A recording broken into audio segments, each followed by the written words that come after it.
സംസ്ഥാനത്ത് maintenance grant ഉൾപ്പെടെ ട്രഷറിയിൽ കെട്ടിക്കിടക്കുന്നത് 76,805 ബില്ലുകൾ. 5 ലക്ഷത്തിന് മുകളിലുള്ള ബില്ലുകൾ മാറാൻ ധനവകുപ്പ് അനുമതി നൽകാത്തതാണ് കാരണം. ഏറ്റവും കൂടുതൽ ബില്ലുകൾ തദ്ദേശ സ്വയംഭരണ സ്ഥാപനങ്ങളുടേതാണ്. കടമെടുപ്പിൽ സുപ്രീം കോടതി തീരുമാനത്തിന് പിന്നാലെ നിലപാട് കടുപ്പിക്കാനാണ് കേന്ദ്ര സർക്കാരിന്റെ തീരുമാനം. ഈ സാമ്പത്തിക വർഷം സംസ്ഥാനത്തിന്റെ കടമെടുപ്പ് പരിധിയിൽ 23,000 കോടിയോളം രൂപയുടെ കുറവുണ്ട്. അധിക കടമെടുപ്പിന് സാധ്യത മങ്ങി. കൂടുതൽ വിവരങ്ങളുമായി തിരുവനന്തപുരത്ത് നിന്ന് VA ഗിരീഷും ഡൽഹിയിൽ നിന്ന് R രാധാകൃഷ്ണനും ചേരുന്നു. ആദ്യം ഗിരീഷിലേക്ക്. ഗിരീഷ്, ഈ ട്രഷറി നിയന്ത്രണത്തിന്റെ വിശദാംശങ്ങൾ എന്താണ്? സംസ്ഥാനത്ത് പുതിയ സാമ്പത്തിക വർഷം തുടങ്ങുമ്പോഴും സാമ്പത്തിക പ്രതിസന്ധിക്ക് അയവില്ലാതെ തന്നെ പോകുന്നു എന്നുള്ളതാണ് ഈ ട്രഷറിയിൽ കുന്നുകൂടിയിരിക്കുന്ന ബില്ലുകൾ വ്യക്തമാക്കുന്നത്. ഒരു കടുത്ത സാമ്പത്തിക പ്രതിസന്ധിയിലാണ് സാമ്പത്തിക വർഷം അവസാനിച്ചത്. പക്ഷേ പുതിയ സാമ്പത്തിക വർഷം തുടങ്ങുമ്പോഴും ഈ പ്രതിസന്ധി ഒട്ടും അയവില്ലാതെ തന്നെ തുടരുന്നു. ഇതിലേറ്റവും പ്രധാനമായിട്ടുള്ളത് 5 ലക്ഷത്തിന് മുകളിലുള്ള ബില്ലുകൾ മാറുന്നതിന് ട്രഷറി നിയന്ത്രണം ഏർപ്പെടുത്തിയിരുന്നു. ഈ ബില്ലുകൾ മാറാൻ ധനവകുപ്പിൻ്റെ മുൻകൂർ അനുമതി വേണമെന്ന നിബന്ധന കൊണ്ടുവന്നിരുന്നു. ഈ അനുമതിക്കായി നിരവധി പേർ അപേക്ഷിച്ചെങ്കിലും, കരാറുകാർ ഉൾപ്പെടെ നിരവധി പേർ അപേക്ഷിച്ചെങ്കിലും ഇതിന് ധനവകുപ്പ് അംഗീകാരം നൽകിയില്ല. ഇപ്പോൾ ട്രഷറിയിൽ ഏറ്റവും കൂടുതൽ ബില്ലുകൾ കെട്ടിക്കിടക്കുന്നത് തദ്ദേശഭരണ സ്ഥാപനങ്ങളുടേതാണ്. നമുക്കറിയാവുന്ന പോലെ പദ്ധതികളൊക്കെ പൂർത്തീകരിച്ച് മാറുന്നതിന് വേണ്ടി നൽകിയ ബില്ലുകളാണ് ഇവയിൽ ഭൂരിഭാഗവും. 76,805 ബില്ലുകളാണ് ഇത്തരത്തിൽ ട്രഷറിയിൽ കെട്ടിക്കിടക്കുന്നത്. മെയിൻ്റനൻസ് ഗ്രാന്റ് ഉൾപ്പെടെയുള്ള ബില്ലുകൾ ഇക്കൂട്ടത്തിൽ പെടുന്നുണ്ട്. മൊത്തത്തിൽ 1045.32 കോടിയുടെ ബില്ലുകൾ ഇത്തരത്തിൽ ട്രഷറിയിൽ കെട്ടിക്കിടക്കുന്നുണ്ട്. 54,201 ബില്ലുകൾ ഇതിൽ ഗ്രാമപഞ്ചായത്തുകളുടേതാണ്. 9,501 ബില്ലുകൾ ബ്ലോക്ക് പഞ്ചായത്തുകളുടേതുമാണ്. ഏറ്റവും പ്രധാനപ്പെട്ട ഒരു കാര്യം, സംസ്ഥാനത്ത് പുതിയ സാമ്പത്തിക വർഷം തുടങ്ങുമ്പോൾ ഈ ഏപ്രിൽ 1 മുതൽ ശമ്പളം, പെൻഷൻ എന്നിവ നൽകേണ്ടതാണ്. ഇതിൽ ഏറ്റവും പ്രധാനമായിട്ടുള്ളത് ഈ നിമിഷം വരെയും, അതായത് ഏപ്രിൽ 2-ാം തീയതി ഇന്നലെ ബാങ്ക് അവധിയായിരുന്നു. പക്ഷേ ഈ സമയം വരെയും ആദ്യം ശമ്പളം ലഭിക്കേണ്ട പോലീസുകാർ ഉൾപ്പെടെയുള്ളവരുടെ അക്കൗണ്ടുകളിലേക്ക് ഇതുവരെ ശമ്പളം എത്തിയിട്ടില്ല എന്നുള്ളതാണ്. സ്വാഭാവികമായും ഇതെല്ലാം സൂചിപ്പിക്കുന്നത് സംസ്ഥാനത്തെ ധനപ്രതിസന്ധി, സാമ്പത്തിക പ്രതിസന്ധി ഒട്ടും അയവില്ലാതെ തന്നെ തുടരുന്നു എന്നുള്ളതാണ്. വേണു, ശരി. R രാധാകൃഷ്ണനും ഡൽഹിയിൽ നിന്ന് ചേരുന്നു. രാധാകൃഷ്ണൻ, സുപ്രീം കോടതിയിൽ പ്രതികൂലമായ പരാമർശങ്ങളാണ് കേരളത്തിന് നേരിടേണ്ടി വന്നത്. ഇതിന്റെ ഭാഗമായി കേന്ദ്രത്തിന്റെ തുടർ നടപടികൾ എന്തൊക്കെ?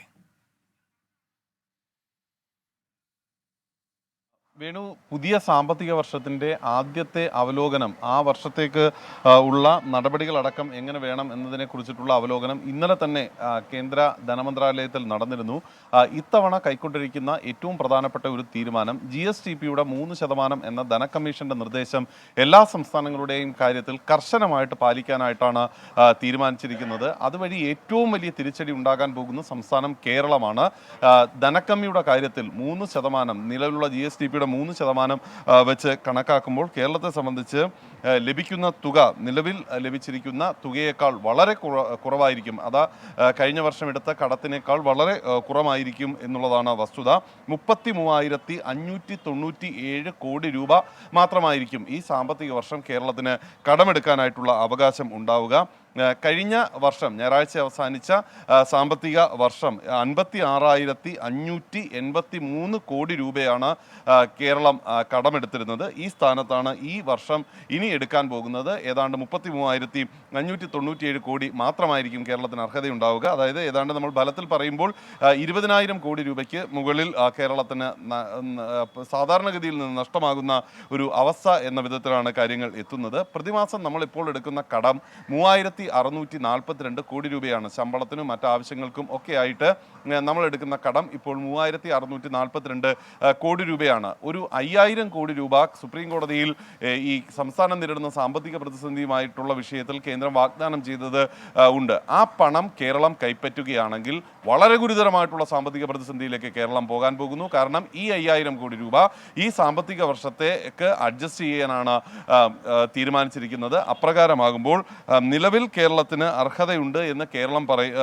പറയുന്ന 33,597 കോടിയിൽ നിന്ന് 5,000 കോടി കൂടി കുറച്ച് മാത്രമായിരിക്കും കേരളത്തിന് കടമെടുക്കാൻ സാധിക്കുക. അതായത് ഒരു മാസം കേവലം 2,000 കോടിയോളം രൂപ മാത്രമായിരിക്കും ഏകദേശം കേരളത്തിന് കടമെടുക്കാനായിട്ട് പിന്നീട് അർഹത ഉണ്ടാവുക. 3,642 കോടി രൂപ കടമെടുത്തിട്ടും കൃത്യമായിട്ട് ശമ്പളമടക്കം നൽകാൻ പറ്റാത്ത ഒരു സ്ഥിതിയെ അഭിമുഖീകരിക്കുന്ന കേരളത്തെ പോലെയുള്ള ഒരു സംസ്ഥാനത്തിന് കേവലം 2000 കോടി രൂപ മാത്രമാണ് ഇനി കടമെടുക്കാനായി ഓരോ മാസം പറ്റുക എങ്കിൽ കേരളത്തിൻ്റെ സാമ്പത്തികമായിട്ടുള്ള പ്രതിസന്ധി അത് ഗുരുതരമായിട്ട് ബാധിക്കാൻ പോകുന്നു. മറ്റു മാർഗങ്ങൾ കേരളത്തിന് അവലംബിക്കേണ്ട വിധത്തിലേക്ക് കാര്യങ്ങൾ എത്താൻ പോകുന്നു എന്നുള്ളതാണ്. ഈ വിഷയത്തിൽ സാമ്പത്തിക അച്ചടക്കം എന്ന രീതിയിൽ തീരുമാനം കൈക്കൊള്ളാനും അതുമായി മുന്നോട്ട് പോകാനുമാണ് ഇപ്പോൾ കേന്ദ്ര സർക്കാർ തീരുമാനിച്ചിരിക്കുന്നത്. മുൻപ് പല ഘട്ടങ്ങളിലായിട്ട് കേന്ദ്ര സർക്കാർ വ്യത്യസ്തങ്ങളായിട്ടുള്ള നിലപാടുകൾ സ്വീകരിച്ച് ഈ ഓഫ് ബോറോയിങ് സംവിധാനം, ബഡ്ജറ്റിന് പുറത്തുള്ള കിഫ്ബി അടക്കമുള്ളവ ഈ ബഡ്ജറ്റിൻ്റെ അല്ലെങ്കിൽ കേന്ദ്ര അനുവദിക്കുന്ന കടപരിധിയുടെ ഉള്ളിൽ കൊണ്ടുവരാനായിട്ടുള്ള തീരുമാനം അടക്കം കൈക്കൊണ്ടിട്ടുണ്ട്. അതൊക്കെ ഈ വർഷം അതേ രീതിയിൽ നടപ്പാക്കാനായിട്ടുള്ള തീരുമാനമാണ് കേന്ദ്ര സർക്കാർ കൈക്കൊണ്ടിരിക്കുന്നത്. സാമ്പത്തിക അച്ചടക്കത്തിൻ്റെ കാര്യത്തിൽ കേരളം മിതത്വം പുലർത്തണം എന്ന സമീപനം ഇതുവഴി നൽകാനും ഇനി വരാൻ പോകുന്ന കേസ് അടക്കമുള്ള വിഷയങ്ങളിൽ വളരെ കർശനമായിട്ട് ഈ നിലപാട് കോടതിയിൽ അവതരിപ്പിക്കാനുമാണ് കേന്ദ്ര സർക്കാരിൻ്റെ തീരുമാനം. ശരി, ആർ രാധാകൃഷ്ണനും വി എ ഗിരീഷുമാണ് വിശദാംശങ്ങളുമായി ചേർന്നത്.